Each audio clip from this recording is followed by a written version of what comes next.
we'll just see though. I gotta go back and talk with the team, see what makes the most sense. That's really all it boils down to. I'm very disciplined in the sport of boxing, in life in general. It's getting to that point, but it makes sense. It makes sense. Numbers, I know when the numbers come out, the numbers did very well. The gate did very well. I proved that I'm a draw in the sport of boxing. I proved that the people want to see me. They come out, they support. The same thing that we talked about we were going to do in the DM before you picked your man. 2026, you're doing it. Promise? Remember, you promised. You're the promoter. Well, I got you. Listen, in the DMs, I got your word on it. All right, just stand on it. So look, handle that business, okay? I don't know. You know what I mean? You know, Devin's season. I just seen something the other day. Keyshawn was saying it like, you know what I mean? He was calling Devin out when he knew he wasn't even ready. You know what I mean? Calling Devin out when he was 5-0, knowing he wasn't ready. So that season just... Devin Haney is calling for Keyshawn Davis to send the contract, warning that when they meet, he'll break him down and dominate from start to finish. Come out swinging, come out wild like he does, but you know, I'm gonna break him down. I'm gonna crush him. I'm gonna step on him. This rivalry has been building for years, driven by pride, competition, and to fighters who've never seen each other as equal. Always around Shakur as an amateur and shit. So Shakur introduced me to Floyd, Devin Haney, all that type of. So there's a hell of times I'm around Devin Haney and we 24 fitness playing basketball regular before it became celebrities type shit or just who we are today. It just never showed. It never even looked me in my eyes. It never showed me respect. Like it never. Shakur always like, yo, this nigga Keyshawn, this and that third. He be like, for real? That nigga's still a kid. And like he just never gave me respect. He sunned you. You know what I'm saying? So it's like, nigga, you know goddamn well. Now I'm here, nigga, and everything Shakur been saying, nigga, I lived up to it and then some. Talking about, and he's still like, his father used to. It's crazy because my beginning of my professional career, his father used to be like, "Oh, businessman, what's up with you?" Keyshawn turned up the heat by saying a past fight with a steroid user changed his mindset and exposed Haney as soft, adding fuel to the guy with steroids, and it changed his whole career. It changed how he talked. It changed everything. So us seeing Devin Haney doing all of this with a person that had 0.1 estrogen, and we all seen that Ryan Garcia was still in there getting tired. It's like, bro, I'm sorry, there's no other word to put this. You're a bitch. Excuse my language. That's how I feel. You're soft. You don't know how to take your L's. You a person that been given everything all your life, a daddy's boy, making sure you've been straight all your life, and now you took your first loss. I feel like you don't even know how to take it. Granted, I wasn't in there fighting Ryan Garcia, but you asked me how I feel. You done took it always to suing and all that extra shit. I feel like, bro, you saw. Davis keeps proving himself in the ring, most recently dominating Jermaine Ortiz, and now says he's more than ready for Devin Haney. Keyshawn Davis goes out and dominates Ortiz, beats him pillar to post, and knocks him out in the 12th round. 11th round body shot put him down. 12th round body shot took him out. I was really impressed with Keyshawn that night. How about you? Yeah, no, I was impressed because Ortiz was a handful. And I think that's the best I've seen Ortiz fight. We know that he's a championship spoiler, right? If you're not careful with guys like Ortiz, they can win quiet rounds, and next thing you know, you're in trouble in the later part of the rounds. This fight could have turned out that way, but Keyshawn never allowed Ortiz to play the spoiler, and he closed the show. If Keyshawn wouldn't have got that knockout in the end, then I probably would have picked apart that performance a little bit and been like, you know what, man? Keyshawn wasn't at his absolute best. He could have done this. He put it in another gear. It was a big moment, a big stage, but he closed the show, and he never let the spoiler play. Shocker Stevenson praised Keyshawn, saying he's trained with elite fighters, but hasn't seen anyone match Davis's level, calling him fully prepared for the biggest stage. Like this, right? It's kind of, I'm not going to say it's kind of unfair.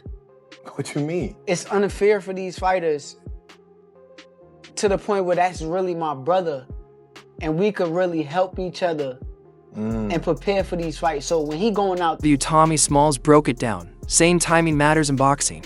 He recalled how Keyshawn was calling Devin out early in his career at 5-0, when he might not have been ready. But now that both have grown, Smalls believes the fight is inevitable and one fans will love. He also noted weight could play a role and said he once expected Devin versus Shocker first. Either way, he predicts fireworks. For me, so it is what it is. You know what I mean? I gotta see everybody above me. You know what I mean? If you're not above me, I ain't worrying about you. If you got one of them belts, I'm on that ass. You know what I mean? Do you like to hear that? Like hearing more guys at 140 or the big name dudes jump into your division? Yeah, big name. I thought you was about to say just, I don't want it just anybody just moving up to 47. Ain't gonna do nothing but get crowded. But the bigger names ain't doing nothing but making more opportunity. You know, they gonna be, everybody scanning each other. And them coming up, they gonna have to be looking for somebody that's above them. You know what I mean? So it is what it is. I'm ready to get it on. In your opinion, who wins that fight if it were to occur? Out of who? Devin and Keyshawn. I don't know, man. I don't know. Keyshawn was saying it like, you know what I mean? He was calling Devin out when he knew he wasn't even ready. You know what I mean? He was calling Devin out when he was 5-0, knowing he wasn't ready. So that season they play a part. You know what I mean? But they both been in the game about the same time, man. It's gonna be a good fight. It's gonna be a good fight for sure. Do you think the weight is gonna play a role? I honestly thought Devin and Shakur would end up fighting first.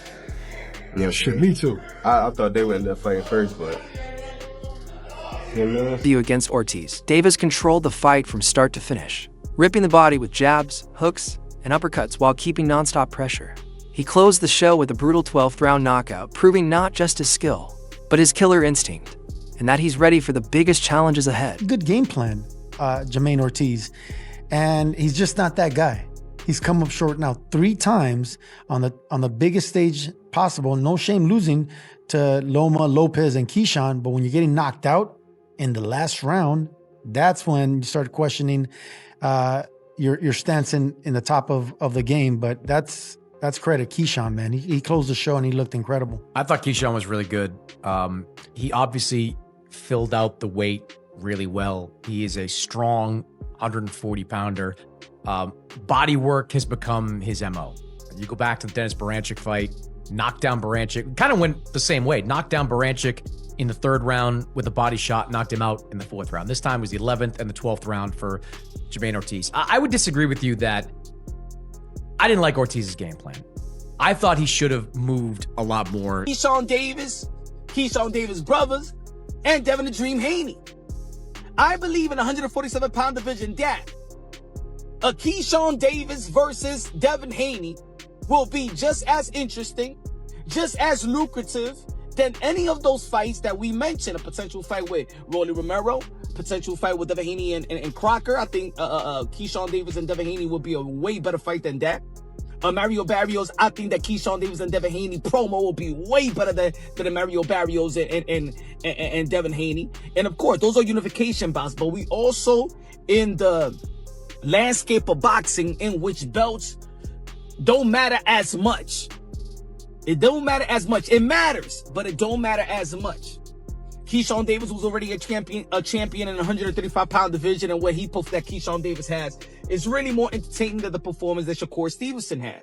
We were talking about Shakur Stevenson and Tank in the 135-pound division, but as Keyshawn kept emerging, he was already a conversation of Shakur, Keyshawn, and Davis, Keyshawn. Of course, we got Andy Cruz. They're going to be facing Murataya on the 24th, but look like that fight is not gonna happen. The primary fight for Keyshawn Davis now, in my opinion, is Devin the Dream Haney in 147 because that's his plan. The primary fight for a Devin Haney, in all actuality, should be now a Keyshawn Davis. If Keyshawn Davis is willing to fight you and they call in and Devin Haney and Bill Haney, shout out to Bill Haney, he's done a wonderful job as a manager, is saying that they Debo, well, Keyshawn Davis is Craig and Keyshawn Davis is running